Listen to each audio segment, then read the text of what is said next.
Bismillahirrahmanirrahim.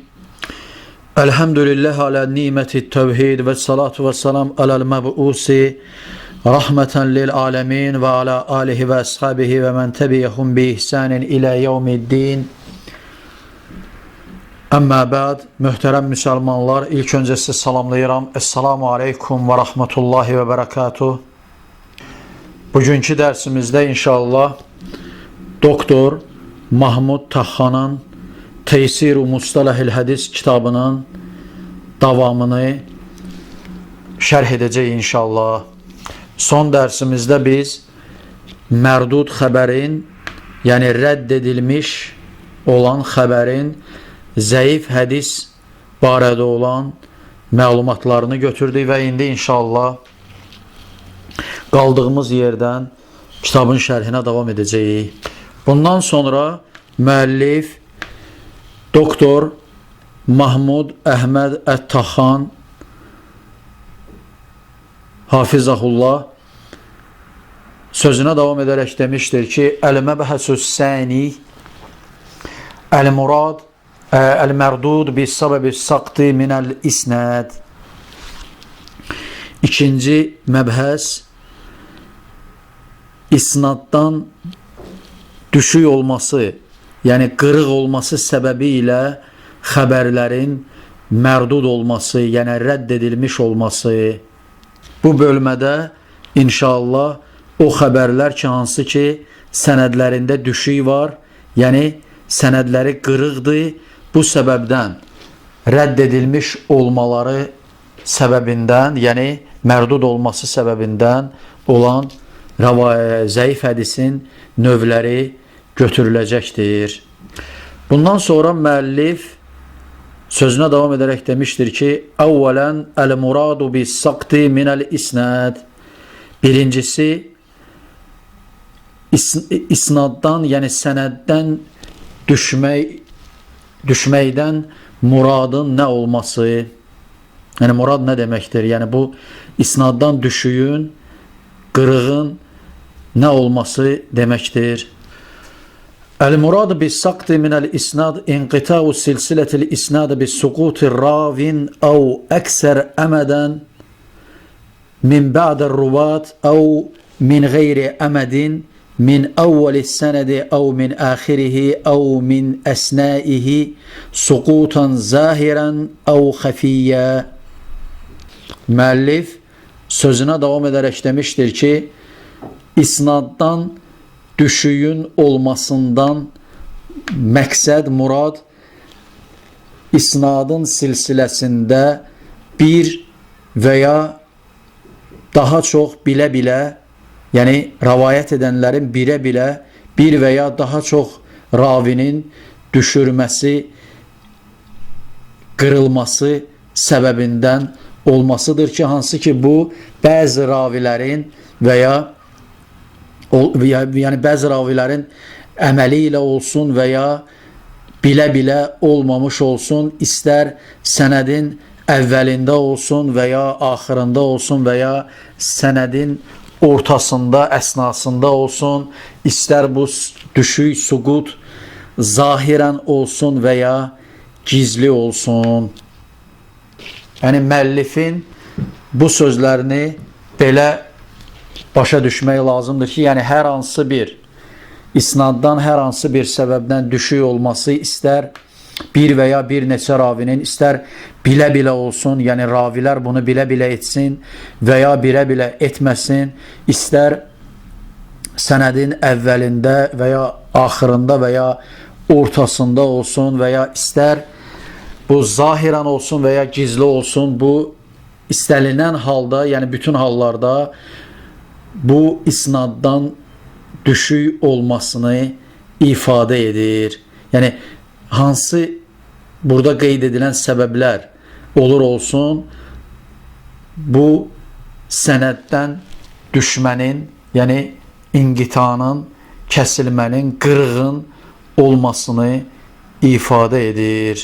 Bundan sonra müəllif sözünə davam edərək demişdir ki, Səniyyən ənvə'us-saqt. İkincisi, saqtin növləri, yəni düşmənin düşmə olmasının və ya qırıq olmasının növləri hədisdə, yəni hədisin sənədində olan qırıq olmasının növləri. Yətanavvəu s-saqtu minəl isnad bi hasbi zuhurihi və xifaihi ilə nəv'eyni huma. Müəllif demişdir ki, isnaddan səqtin düşmənin olması, qırığın olması istər zahirən və ya gizli olsun, iki qismə, iki növə bölünür ki, bunun iki növü vardır. Bunlar yuxarıda da deyildi kimi zahiri və gizli olan növlər. Və bunlar da aşağıdakilərdir. Necə müəllif demişdir? Hərf-u alif, saqtu zahir, əlif hərfi birincisi, zahiri düşük, yəni zahiri qırıq. Bundan sonra müəllif sözünə davam edərək demişdir ki, və həzən nəv'u minəs-saqti yüştərək fi mərifətil əyimmə və qeyrihim minəl müştəğilin bi ulumul hədis. Müəllif demişdir ki, səqtdən olan növlərin bu növünün bilinməsi istər imam olsun, yəni dində yüksək dərəcəli bir elmi səviyyəsi olsun və ya hədis elmləri ilə məşğul olan başqa birisi olsun, onun bilməsi mümkündür. Yəni, bu səbəbdən də onlar müştərək olaraq bunu bilərlər. Yəni ki, bu zahiri düşük, saqt olduğu üçün bunu hədis elmi ilə məşğul olan hər bir kəs, istər o hədis elmində imam olsun və ya olmasın, hədis elmində məşğul olan hər hansı bir şəxs bunun, yəni düşük olmasını təyin eləyə bilər öz səviyyəsi, öz elmi ilə. Bundan sonra müəllif sözünə davam edərək demişdi ki, və yu'rafu həzə saqt minəl ədəmi talaqi beynər ravi və şeyxəhu immə li ənəhu ləm yudrik əsrəhu əv ədrəkə əsrəhu lakinnəhu ləm yectəməə bihi və leysət ləhu minhul icazə və lə vicadə. Bundan sonra müəllif sözünə davam edərək demişdir ki, bu saqtin olması bilinir ya ravi ilə şeyxinin arasında görüşmənin olmamasına, yəni onların bir zamanda olmasının, ya bu onların bir əsrdə yaşamaması kimi ola bilər, yəni bir əsrdə, bir zamanda yaşamayıblar, ya da bir əsrdə yaşayıblar, lakin bir məclisdə ya ictima etməyiblər, yəni bir-birinə, yəni şeyxi o həmin raviyə, tələbəsinə dərs verməmişdir və ya ona o hədisi bəyan etməmişdir və həmin ravinin o şeyxdən nə icazəsi vardır ki, ondan hədis rəvayət etsin, nə də vicadəsi vardır. Yəni vicadə, yəni onun kitablarını onun vəfatından sonra tapıb həmin şeyxdən o hədisi rəvayət etməsi barədə bir məlumatı yoxdur. Yəni vicadəsi də yoxdur. Müəllif kitabın haşiyəsində icazə və vicadəni şərh edərkən demişdir ki, əl-icazə əl-iznu bir rivayət və qad yəhsulur ravi aleyhə minəş-şeyxi ləm yəltəqi bihi kəən yəqulu şeyx əhyənən əcəztu rivayət məsmuəti li əhli zəməni. Müəllif demişdir ki, icazə, yəni rəvayət edilməsi üçün iznin verilməsi, bu həmçinin ravinin şeyx ilə görüşmədən olması ilə də hasil ola bilər. Elə bil ki, məsələn, necə ki, misal olaraq şeyx bəzən deyə bilər ki, mən əhli zamanda, yəni mənim dönəmimdə yaşayan kəslərə məndən eşitdikləri rəvayətləri rəvayət etmələrinə icazə verdi. Yəni bəllidir ki, qədim zamanlarda, yəni hədislər rəvayət edilərkən tələbələr hədisləri rəvayət etdiyi şeyxlərdən icazə alaraq onlara rəvayət etmişlər və şeyxlər hədisləri rəvayət edərkən hər kəsə onun rəvayət etdiyi rəvayətləri rəvayət etməyə izin vermirdilər. Və bu səbəbdən də hədis, yəni bir ravinin, bir şeyxdən hədis rəvayət edərkən onun ondan icazə alması gərəkirdi və bu səbəbdən də buna deyilir icazətur rivayə, yəni rəvayət etmək üçün tələbənin, ravinin şeyxdən icazə alması ki, bu müəllifin də qeyd etdiyi kimi həm birbaşa olaraq ravinin şeyxdən icazə alması ilə hasil ola bilər, həmçinin hətta görüşmədən rəvayət etməsi ilə də hasıl ola bilər ki, necə ki, məsələn, bəzən şeyxlər demişlər ki, mən zaman əhlindən olanlara məndən eşitdikləri rəvayətləri rəvayət etmələri üçün icazə verdim. Bundan sonra müəllif kitabın haşiyəsində sözünə davam edərək demişdir ki, vəl-vicadətu bil-kəsri vav ən yecidər ravi kitabən li-şeyx minəş-şuyux yu'rafu xattahu feyurvi ma fi zalikal kitab aniş-şeyxi və sayati tefsilu bəhs el-icazə vel-vicadə fi babi turuq tahammül və siyagul ədə. Bundan sonra müəllif sözünə davam edərək demişdir ki, el-vicadə vavın kəsrəsi ilə bu bir ravinin şeyxlərindən olan bir şeyxin hansı ki xəttini tanıması yolu ilə onun kitabını tapmasıdır ki, həmin kitabdan şeyxin rəvayətlərini rəvayət etməsidir. Ki, həmin şeyxdən, həmin kitabdan o rəvayətləri rəvayət edər. Və sonra müəllif demişdir ki, bu barədə, yəni icazə və vicada barədə məlumat, yəni bəhsin təfsilatı qabaqda, yəni təhəmmülül hədis, yəni hədisin ötürülməsi yolları və verilməsi, əda edilməsi, yəni siğələri barədə, vəzinləri barədə olan babda gələcəkdir.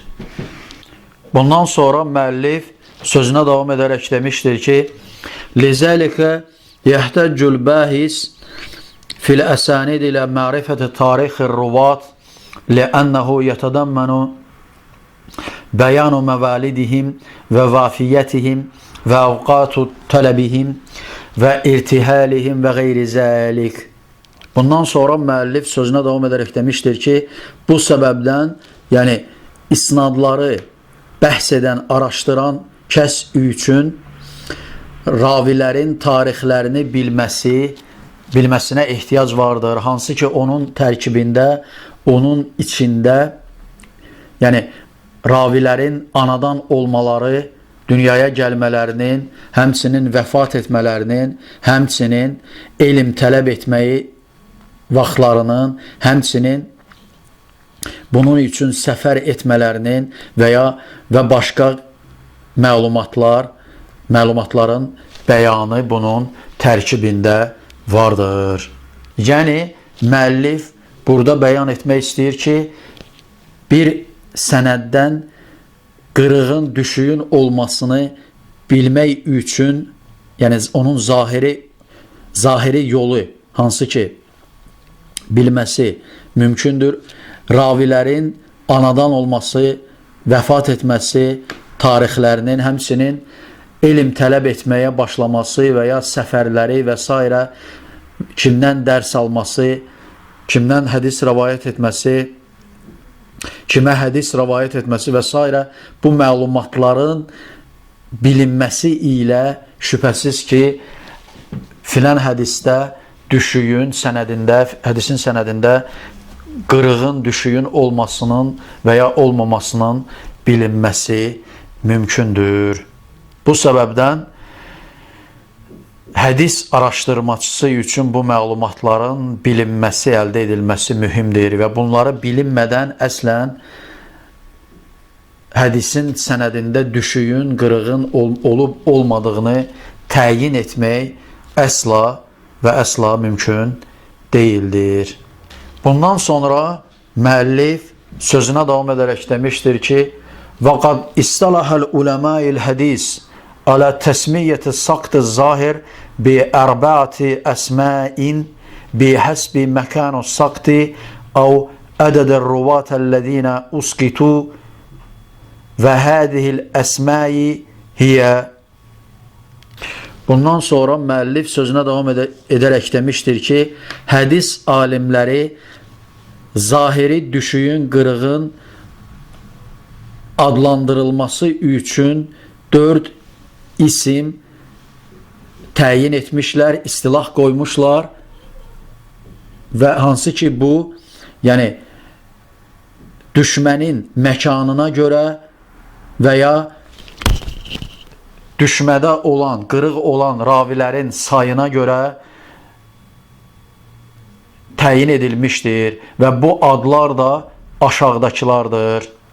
Müəllif burada bəyan etmək istəyir ki, zahiri düşmənin 4 növü vardır ki, hansı ki bu düşmənin olması, yəni qırığın sənəddə, isnadda qırığın olmasının məkanına görə harda olması, yəni bu sahabənin arasında mı olmuşdur, tabiinin mi, tabiinin mi və s. olması səbəbindən və ya ravilərin, düşmə olan ravilərin sayına görə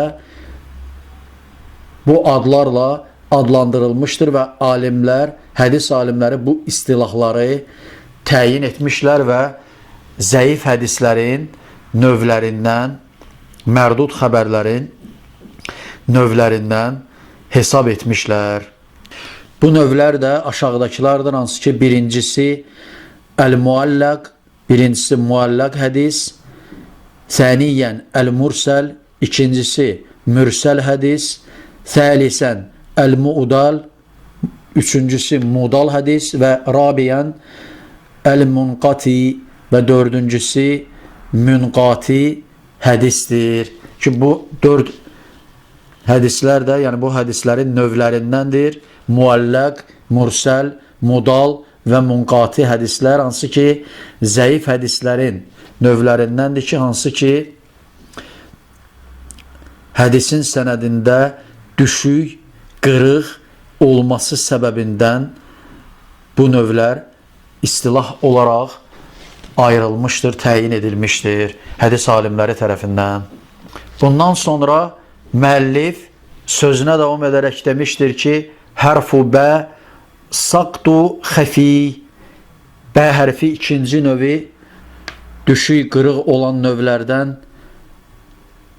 gizli, xəfi olan düşük, qırıq. Və həzə lə yudrikəhu illə əyimmətül huzzaqal muttaliyun ala turuqil hədis və iləlül əsanid və ləhu təsmiyyətəni və humə. Bundan sonra müəllif sözünə davam edərək demişdir ki, bu növünü, yəni yalnız hədis yollarının və ya isnadların iləllərini, xəstəliklərini, qusurlarını bilən, çoxlu qiraət edən, mütaliə edən, mahir hədis elminin biliciləri, imamlarından başqası bu növü bilməz. Yəni bu elmi, yəni bu növünü, yəni xəfi, gizli düşmələrin hədisdə, sənədində olmasını yalnız hədis elmində irəli gəlmiş olan böyük imamlar, hansı ki ancaq onlar bilər və yəni hər adam, hər araşdırmacı bunu bilməz. Hansılar ki hədisin yollarını və isnadın iləlini, qusurlarını bilən kəslər, alimlər, imamlar bunu bilə bilər və təyin edə bilər. Ki bunun da 2 növü vardır. 2 adda, yəni qismi vardır, növü vardır ki, bunlar da aşağıdakılardır. Əvvələn əl-mudəlləs, birinci növü mudəlləs hədis. Saniyyən əl-mursəlul xəfi, ikincisi isə xəfi mürsəl, yəni gizli olan, xəfi olan, məxfi olan mürsəl, gizli olan mürsəl. Ki bu iki növ xəfi düşmənin qırığın olmasının növlərindəndir. Bundan sonra müəllif sözünə davam edərək və ileykəl bəhs həzil müsəmmiyyət-i sittə mufassılə alə tivəli. Müəllif demişdir ki, yəni indi, yəni sənə bu 6 ad barədə ard-arda təfsilatı ilə bu 6 adlanan istilahın bəhslərini təqdim edirəm. Yəni müəllif bununla ard-arda qeyd edilən, yuxarıda qeyd edilən 4 növ hansı ki, zahir olan düşmə, qırıq növlərindəndir. Həmçinin ikisi də xəfi olan düşmə qırığın növlərindəndir. Bu növlərin hamısının 6-sını da ard-arda təfsilatı ilə açıqlama verəcəkdir. Bundan sonra müəllif sözünə davam edərək demişdir ki, hərf-u alif ənvə-us saqt-ı zahir. Birincisi, yəni əlif hərfi zahiri düşmənin, qırığın növləri. Əl-əvvəlu əl-muəlləq, birinci növü əl-muəlləq, muəlləq hədis. Bundan sonra müəllif sözünə davam edərək demişdir ki, əvvələn tərifuhu, birincisi onun tərifi, yəni muəlləq hədisin tərifi. Hərf-u alif lüğətən, birincisi əlif hərfi lüğəti mənada muəlləq hədisin tərifi. Huvə ismu məf'ul min ələq, əş-şey'un bi şey'in əyyü nətəhu və rabətəhu bihi və cəaləhu muəlləqa. Müəllif demişdir ki, bu kəlmə ələqa kəlməsindən yaranan ismi məf'uldur ki, bu da mənası, yəni bir şeyin bir şey ilə əlaqəli olmasını ifadə edir. Yəni bir şey asılmış haldadır və ya onunla rabitəlidir, yəni onunla əlaqəlidir. Bununla, yəni bu mənada olan kəlmələrə, yəni onun müəlləq olmasıdır. Yəni mənası odur ki, bir şey ilə əlaqəli olduğu zaman ərəblər ona ələq mənasını, kəlməsini istifadə edirlər ki, lüğəti mənada da əl-müəlləq kəlməsi bu kəlmədən götürülmüşdür. Bundan sonra müəllif sözünə davam edərək demişdir ki, və summiyə həzə sənəd muəlləqan bisəbəbi ittisəlihi bil cəhətil uliyə fəqat və inqita'uhu min cəhətil dünya fəsara kəşşəyin əl-muəlləq bis-saqfi və nəhvəhu. Müəllif bundan sonra sözünə davam edərək demişdir ki, bu sənəd yalnız ucalıq cəhətdən, ali olması cəhətdən birləşik, bütöv adlandırılmışdır. Muəlləq bütöv olması səbəbindən muəlləq adlandırılmışdır ki, bu sənəddə. Həmçinin dünya cəhətdən isə onun kəsi, qırıq olması kimi adlandırılmışdır. Necə ki, məsələn, bir şeyin tavan və ya ona bənzəri bir şey ilə əlaqəli olması kimi olduğu zaman bu cür olmuş olur.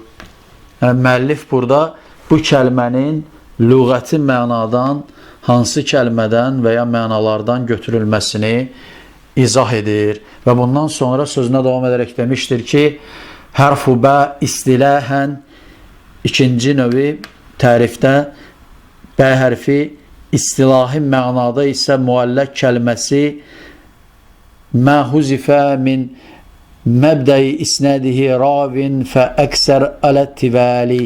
Müəllif sözünə davam edərək demişdir ki, yəni muallaq hədisin istilahi mənada mənası odur ki, yəni hədisin başlanğıcında bir ravinin və ya ard-arda daha çox ravinin həzf edilməsidir, yəni ixtisar edilməsidir və ya düşməsidir.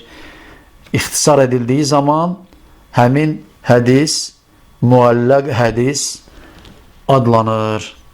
Bu tərifi müəllif istilahi mənada, yəni şər'i mənada muallaq hədisin mənası olaraq qeyd edir. Bundan sonra müəllif sözünə davam edərək demişdir ki, Səniyyə min suvərihi, ikincisi onun misal olaraq onun yəni bu surətdə olmasında, yəni hansı surətdə, hansı keyfiyyətdə muallaq hədis muallaq olur. Hərf-u alif ən yuhzəfə cəmiyyus sənəd thumma yuqalə mislən, məsələn, qalə Rasulullah sallallahu aleyhi ve sellem kədə, birinci növü əlif hərfi. Müəllif sözünə davam edərək deyir ki, sənədin bütünü həzf edilir, yəni bütün sənəd həzf edilir və belə deyilir, sonra belə deyilir ki, məsələn, Peyğəmbər sallallahu aleyhi ve sellem belə-belə dedi. Yəni bu, yəni bütün sənəd atılmış olur və yalnız sənədsiz, yəni Peyğəmbər sallallahu aleyhi ve sellemin filan əməli etdiyini və ya dediyini və s. kimi təqdim edildiyi zaman bir rəvayət, bu hədis, yəni bu rəvayət muallaq hədisin növlərindən olmuş olur. Bundan sonra müəllif sözünə davam edərək demişdir ki, hərf-u bə və minhə ən yuhzəfə kullil isnad illə sahabi əv illə əs-sahabi və tabii. Müəllif demişdir ki, bə hərfi ikinci növü həmçinin bundandır ki, müallaqın növlərindəndir ki, hədisin isnadında sahabədən başqa bütün isnadı həsf edilsin, ixtisar edilsin və ya sahabə və tabiindən başqası həsf edilsin. Yəni, yalnız sahabə və tabiinin və ya sahabənin adı saxlanılaraq hədis rəvayət edilsin. Müəllif bunu Nuxbətül Fikər kitabının şərhindən səhifə 42-dən iqtibas gətirmişdir. Bundan sonra müəllif sözünə davam edərək demişdir ki, Thəlisən misaluh, üçüncüsü muallaq hədisin misalı. Mə əxrəcəhul Buxari fi muqaddiməti babi mə yuskər fil fəxiz və qalə Əbu Musa qattan Nəbi sallallahu aleyhi ve sellem rukbəteyhi hinə dəxələ Usman. Müəllif demişdir ki, İmam Əl-Buxarinin baldır barədə qeyd edilmişlər barədə gələn babın müqəddiməsində təxric etdiyi rəvayətdə deyilir ki, Əbu Musa demişdir ki, Peyğəmbər sallallahu aleyhi ve sellem Osman İbn Affan onun yanına daxil olduğu zaman dizlərini, yəni dizlərinə yaxın olan baldırın hissəsini, üzərini örtdü. Bu rəvayəti İmam Əl-Buxari Səhih kitabında, Kitab-ı Salat namaz kitabında 1-ci cild 90-cı səhifədə rəvayət etmişdir. Bundan sonra müəllif sözünə davam edərək qeyd etmişdir ki, fəhəzə hədisun muallaq li'ənil Buxari huzifə cəmiyyü isnadihi illə sahabi və huvə Əbu Musa Əşari. Bundan sonra müəllif demişdir ki, bu hədis, yəni bu hədis muallaq hədisdir. Çünki Buxari bu hədisdə bu hədisin sənədində Əbu Musa Əl-Əşaridən başqa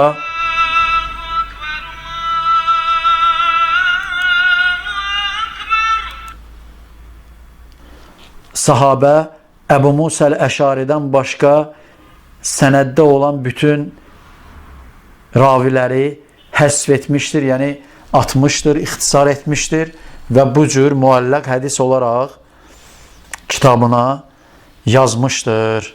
Bəlli olduğu kimi İmam Əl-Buxarinin Səhih kitabında olan hədislər iki qismə bölünür. Bunlar birincisi müsnəd hədislər və ikincisi müəlləq hədislər. Yəni müsnəd hədislər, yəni sənədləri tam olan, bütöv olan, sabit olan hədislər. İkincisi də müəlləq hədislər, hansı ki İmam Əl-Buxari yəni müəlləq rəvayətləri səhih hədislərdən, müsnəd hədislərdən ayırmaq üçün onların isnadlarını ixtisar etmişdir və bununla bu rəvayətlərin onun öz şərtinə, yəni İmam Əl-Buxarinin şərtinə müvafiq olmadığını bəyan etmişdir. Bu yolla bəyan etmişdir. Bundan sonra müəllif sözünə davam edərək demişdir ki, Rabiən hukmuhu, dördüncüsü müəlləq hədisin hökmü. Əl-hədisul müəlləq mərdudun ləənnəhu fəqdu şərtən min şurutil qabul və huvə ittisalus sənəd və zəlikə bihəsfin ravi əv əksər min isnədihi mə'a ədəmə ilmənə bihəli zəlikəl məxsuf. Müəllif sözünə davam edərək demişdir ki, müəlləq hədis mərdud hədislərdəndir. Çünki bu hədisin növlərində bir hədisin səhih olmasının şərtlərindən, yəni hədisin qəbul olmasının şərtlərindən bir şərt tərk edilmişdir, itirilmişdir. Bu da sənədin müttəsil olmasıdır, yəni sənədin bütöv olmasıdır, sənədin zəncirinin bütöv olmasıdır. Və bu bir ravinin və ya sənəddə olan daha əksər ravinin həzf edilməsi, ixtisar edilməsi ilədir ki, hansı ki, biz onun nə səbəbdən həzf düşmüş, məhzub olmasının halını bilmirik. Və beləliklə müəllif bəyan etmək istəyir ki, yəni hədisin isnadının həzf edilməsinin səbəbi nə olur olsun, əgər belə bir hal baş vermişsə, artıq həmin sənəd müttəsil olmaz, artıq həmin sənəd bütöv olmaz, hədisin zənciri tam bütöv olmaz və bu səbəbdən də müəlləq hədis zəif hədisin və ya mərdud hədislərin növlərindəndir.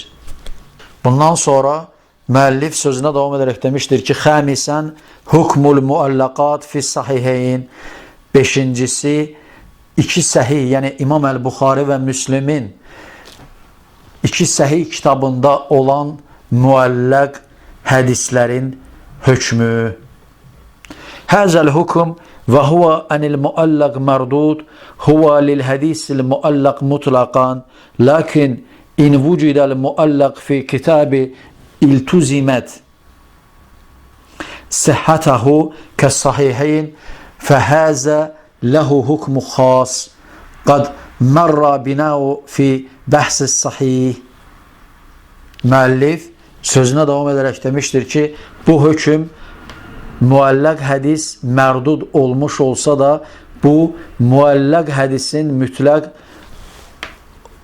olmasını şərtləndirir, yəni mütləq olmasını ifadə edir. Lakin burada, yəni bəzi müəlləq rəvayətlər vardır ki, hansı ki, iki səhih, yəni İmam Əl-Buxari və Müslimin iki səhihi kimi səhih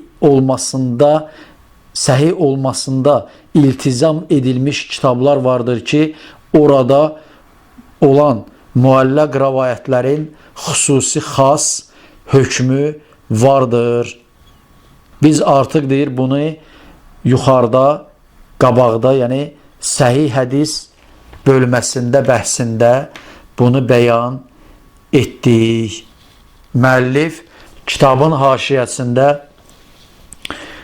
demişdir ki, fi fəqaratil hadil əşər və hiyə mə huvəl məhkum bi səhhətihi mimmə ravahu şeyxən. Müəllif kitabın haşiyəsində demişdir ki, bu barədə olan məlumat 11-ci fəqərədədir ki, bu da iki şeyxeyn, yəni Əl-Buxari və Müslümin rəvayət etdiyi səhih olmasına hökm edilmiş olan rəvayətlər bölümündə bu barədə söhbət açılmışdır. Bu barədə bəyan edilmişdir. Bundan sonra müəllif sözünə davam edərək demişdir ki, وَلَا بَأْسَ بِتَسْكِيرِ بِهِ هُنَا وَهُوَ أَنَّ. Müəllif demişdir ki, burada bunu təzdən, yəni zikr etmək, təskirə etmək heç də pis deyildir və bunlar aşağıdakılardır. Hərf-u əlif mə zukira bis-siğətil cəzm. Birincisi, əlif hərfi cəzm vəzni ilə zikr edilmiş mualləq rəvayətlər. Müəllif sözünə davam edərək demişdir ki, kəqalə və zəkərə və həkə fəhuvə hukumun bi səhhətihi ənil mudafi iləyhi. Müəllif demişdir ki, necə ki, məsələn, qalə dedi, zikr etdi, hekayə etdi, yəni söylədi bizə, vəzni ilə rəvayət olunmuş, cəzm vəzni ilə rəvayət olunmuş rəvayətlər ki, hansı ki, bunların ona mudaf, izafə ediləndən səhih olmasına hökmü, yəni səhih olmasına hökm edilmiş olur. Bundan sonra müəllif sözünə davam edərək demişdir ki, hərf-u bə və mə zukira bi siğəti təmrid. İkincisi, bə hərfi təmrid vəzni ilə zikr edilmiş olan müəlləq rəvayətlər, hansı ki, Əl-Buxari və Müslimin iki səhih kitabında qeyd edilmişdir. Bundan sonra müəllif sözünə davam edərək demişdir ki, kəqilə və zukirə və hukiyə fəleysə fihi hukmu bis-səhhətihi ənil mudafi iləyhi.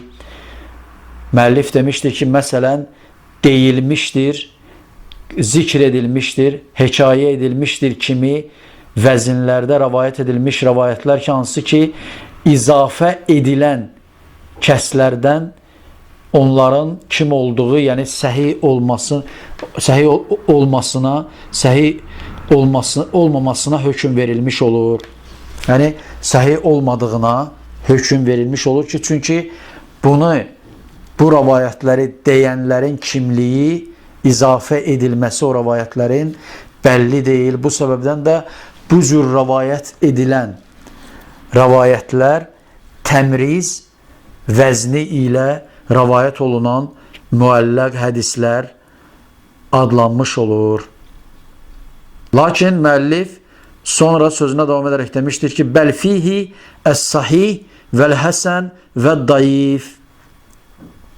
Bundan sonra müəllif demişdir ki, lakin əksinə onlardan, yəni elələri vardır ki, səhihdir, elələri var ki, həsəndir və elələri də var ki, zəifdir. Bundan sonra müəllif sözünə davam edərək demişdir ki, vəlakin leysə fi hədisin vəhin livücudihi fil kitabi el-musamma bis-sahih. Lakin orada vah hədisin, yəni vah hədis, yəni çox zəif olan bir hədisin olmamasıdır. Çünki bu kitabların adı, yəni bu kitablar səhih olaraq adlandırıldıqları üçün o kitablarda çox zəif olmuş rəvayətlər yoxdur. Və tariqun ma'rifatus sahih min qeyrihi huval bəhs an isnadih hazal hadis və hukm alayhi bima yaliqa bihi. Və səhih hədisin başqalarından ayrılmasının bilinməyin yolları, yəni səhih hədisin zəif hədislərdən ayırmağın yolunun bilinməsi bu həmin hədisin yəni isnadı barədə araşdırmanın olmasıdır ki və ondan sonra ona layiq olduğu hökmün qoyulmasıdır. Yəni bu nə ifadə edir? Onu ifadə edir, müəllif bəyan etmək istəyir ki, əgər İmam Əl-Buxari müəyyən şərtlər daxilində iki səhih kitabını öz şərtləri və ya səhih olması, etibar edilməsi cəhətdən o kitablara müəlləq hədisləri hətta təmrid olaraq daxil etmiş olsalar da, həmin hədislərin araşdırılması, sənədlərinin araşdırılması yolu ilə həmin hədislərin səhih olmasına hökm verilmiş olur. Çünki həmin hədisləri başqa mühəddislər də daha güvənilən səhih olan yollar ilə rəvayət etmişlər. Beləliklə həmin hədislər səhih li zatihi deyil və ya həsən li zatihi deyil, səhih li qeyrihi və ya həsən li qeyrihi olmuş olur. Yəni bu da onu ifadə edir ki, yəni həmin hədislər birbaşa olaraq özləri, öz rəvayətləri, həmin rəvayətlər səhih və ya həsən deyildir. Başqa hədislər tərəfindən və ya başqa yollar tərəfindən gücləndirilərək səhih olan və ya həsən olan rəvayətlərdir. Bundan sonra müəllif bunu bəyan etmək üçün kitabın haşiyəsində qeyd etmişdir ki, qad bəhəsəl uləmə fi muallaqatəlləti fi səhih Buxari və zəkəru əsaniduhal muttasilə və əhsənu mən cəmə zəlikə huvəl Hafiz İbn Həcər fi kitabi səmməhu təğliqu tə'liq. Müəllif demişdir ki, kitabın haşiyəsində İmam Əl-Buxarinin səhih kitabında olan mualləq rəvayətlər barədə alimlər bəhslər etmişlər və həmin rəvayətlərin sənədlərinin müttəsil, isnadlarının müttəsil olmasını qeyd etmişlər. Necə ki, bu rəvayətlərin, yəni bəhslərin ən gözəlini Hafiz İbn Həcər etmişdir ki, bu rəvayətləri cəm etmişdir. Ayrıca bir kitab halında ki, həmin kitabın da adını Təğliqut Tə'liq qoymuşdur. Beləliklə, biz dərsimizi bu yerdə saxlayırıq və bu dərsimizdə biz hədislərin sənədindən düşmə səbəbindən, yəni mərdud olan hədislər barədə olan məlumatları götürdük və bu hədislərdən birincisi olan muallaq hədisləri götürdük və sonda uca Rəbbimiz Allaha həmd səna edirəm və Peyğəmbərimiz Muhammed sallallahu əleyhi və səlləmə, onun əhli beytinə, bütün sahabələrinə və gözəl biçimdə qiyamətə qədər onların yoluna tabi olanların üzərinə Allahın salavatı və salamı olsun. Esselamu aleykum və rəhmətullahi və bərəkatuhu.